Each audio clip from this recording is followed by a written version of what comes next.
اب دیکھیے لوگ اس وادی بیضا کو وادی جن کا نام دے دیے ہیں اور اس کو دیکھنے کے لیے لوگ پیسے بھی لگاتے ہیں، وقت بھی لگاتے ہیں اور یہاں آ کر کے اس کو دیکھتے ہیں۔ کہتے ہیں کہ گاڑیاں یہاں نیوٹرل پہ تیز چلتی ہے اور یہاں پہ وادی جن ہے جو یہ گاڑیوں کو دھکا دیتے ہیں، تو اس طرح کی ایسی کوئی بات نہیں ہے، ایسا کہنا بالکل غلط ہے۔ صحیح یہ ہے کہ زمین میں اللہ رب العالمین نے، زمین اللہ کی طاقت اور قدرت کی ایک نشانی ہے، اور ہمیں اتنا کہنا چاہیے کہ دیکھو اللہ رب العالمین نے زمین کے اندر کیسی کیسی چیزیں رکھی ہیں۔ اگر ایسا دیکھا جائے تو اسی زمین میں پٹرول ہے، ڈیزل ہے، تو وہاں کون سا جن ہے؟ اسی زمین کے اندر گیس ہے تو وہاں کون سا جن ہے؟ اسی زمین کے اندر سے دیکھو اناج نکلتے ہیں، گیہوں نکلتا ہے، چاول نکلتا ہے، انگور نکلتے ہیں، آم نکلتے ہیں، مختلف پھل نکلتے ہیں، تو وہاں کون سا جن ہوتا ہے؟ اللہ رب العالمین نے زمین کے اندر بہت ساری چیزیں رکھی ہیں، اور ہر جگہ پہ جہاں جو چیز بنی ہے وہ زمین کے اندر سے اللہ کے حکم سے نکلتا ہے۔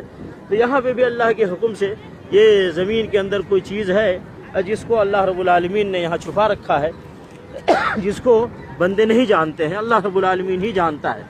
تو اب جو لوگ یہاں آتے ہیں اپنا وقت ضائع کر کے مسجد نبی صلی اللہ علیہ وسلم میں، بجائے اس کے کہ وہ بیٹھ کر نمازیں پڑھیں، وہاں جا رہ کر کے وہاں قرآن مجید کی تلاوت کریں، مسجد نبی میں بیٹھ کر کے وہاں دعائیں کریں، وہاں وقت لگائیں عبادت میں، وہ لوگ یہاں آتے ہیں اور یہاں آ کر کے اپنا وقت ضائع کرتے ہیں یہ سمجھ کر کے کہ یہ وادی جن ہے، یہ وادی جن ہے، یہ وادی جن ہے۔ یہی سنا آپ نے سنا وادی جن ہے؟ آپ نے بھی سنا ہے بھائی وادی جن ہے؟ کس نے کہا آپ کو کہ وادی جن ہے؟ یہ سبھی جو سننے میں آ رہا پتہ نہیں، تو جنہوں نے کہا یہ وادی جن ہے، آپ نے پوچھا نہیں کیا مطلب وہاں یہاں جن رہتے ہیں؟ یعنی میں نے پوچھا اگر جن رہتے ہیں تو جنوں کے بیچ میں آنا چاہیے؟ نہیں، بالکل تو پھر کیوں آئے ہو آپ سنا لوگ؟ نہیں تھا کشش مدینہ ہے جہاں سے جب درخت جو نا صلی اللہ علیہ وسلم نے بلایا تھا نا، وہ درخت ادھر سے آپ صلی اللہ علیہ وسلم کی طرف گیا تھا، یہ سنا ہے۔ یہ سنا ہے، یہ بھی صحیح نہیں ہے۔ یہ صحیح نہیں؟ جس نے یہ بیان کیا ہے تو وہ کہاں ہے؟ کہیں قرآن میں ہے، کہیں نبی صلی اللہ علیہ وسلم کی حدیث شریف کی کتاب میں ہے، کہیں ہے؟ یہ جو ہمیں تو گاڑی ثبوت خود چاہیے نا۔ چلتی ہے یہ اس کا کیا؟ دیکھیے حقیقت یہ ہے کہ اللہ رب العالمین نے اس زمین میں بہت ساری چیزیں رکھی ہیں بھائی۔ اسی زمین سے اناج نکلتا ہے، گیہوں نکلتا ہے، اسی زمین سے چاول نکلتا ہے، اسی زمین سے پھل نکلتے ہیں، فروٹ نکلتے ہیں، پیٹرول نکلتا ہے، ڈیزل نکلتا ہے، گیس نکلتا ہے، اسی زمین سے نکلتے ہیں نا بھائی۔ تو پھر وہاں کون سا جن رہتا ہے جو ساری چیزیں نکلتی ہیں؟ اللہ کی طاقت قدرت کا اظہار ہے۔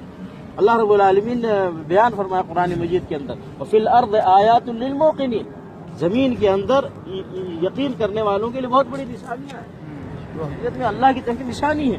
ہم جب دیکھیں اس طرح کی جگہوں کو تو یہ کہیں سبحان اللہ، اللہ رب العالمین کتنے بڑی طاقت اور قدرت کا مالک ہے کہ زمین میں یہاں پہ کچھ ایسا رکھا ہے۔ یہ وادی جن نہیں ہے، وادی جن نہیں یہ میرے لوگوں نے بھائی۔ دیکھیے اگر کسی کے گھر میں کوئی جن آ جائے تو لوگ گھر میں رہتے ہیں؟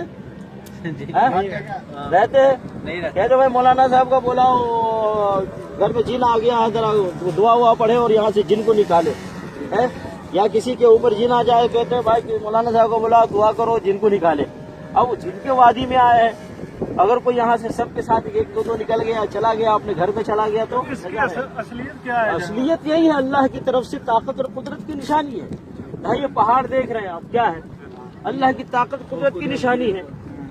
میخ کی طرح دیکھو زمین کے اندر یہ کھڑا ہوا ہے، جو گاڑی یہ اور چلتی اسی ہے طریقے سے اسی زمین میں اللہ نے کچھ رکھا ہے۔ کشش رکھی۔ اللہ رب العالمین نے کیا فرمایا قرآن مجید کے اندر، افلا ينظرون الى الابل كيف خلقت، کیا انہوں نے اونٹ کو نہیں دیکھا کہ اللہ نے اونٹ کو کیسے پیدا کیا؟ دیکھو ابھی اونٹ یہیں پہ ہے نا، ہے نا، یہاں پہ اونٹ ہے دیکھیے۔ تو اللہ رب العالمین فرما رہا ہے کہ اونٹ کو دیکھو اللہ نے کیسا جانور پیدا کیا اونٹ کی شکل میں۔ اور پھر اللہ رب العالمین فرمایا الى الجبال كيف نصبت، اور پہاڑ کو لوگ نہیں دیکھتے کہ دیکھو اللہ نے کیسے اس کو گاڑ دیا میخ کی طرح۔ وَإِلَى الْأَرْضِ كَيْفَ سُطِحَتْ، اور زمین کو لوگ نہیں دیکھتے کہ دیکھو اللہ نے کیسے اس کو پھیلا دیا ہے۔ اور زمین میں اللہ تعالیٰ مختلف جگہوں پہ مختلف نعمتیں رکھی ہیں جس سے انسان فائدہ اٹھاتا ہے۔ ایسے ہی اللہ رب العالمین نے ہمارے آپ کے بارے میں فرمایا وَفِي أَنفُسِكُمْ أَفَلَا تُبْصِرُونَ، اپنے اندر تم نہیں دیکھتے، تمہارے اندر کیسی کیسی نشانیاں ہیں بھائی۔ یہ چھوٹی سی یہ آنکھیں ہیں، کتنی کشادہ جگہوں کو دیکھتا ہے۔ آنکھیں چھوٹی سی ہیں، کتنی بڑی نشانی ہے یہ آنکھیں کہ ہم چھوٹے سے آنکھ سے کتنی بڑی جگہوں کو دیکھ لیتے ہیں۔ ایسے یہ کان ہے، ہم کتنے لوگوں کی آوازیں سن لیتے ہیں۔ اسی طریقے سے ہم زبان ہے، کتنا آدمی بول لیتا ہے۔ ہم یہ دونوں پاؤں سے، یہ سب ہمارا جسم خود ایک نشانی ہے۔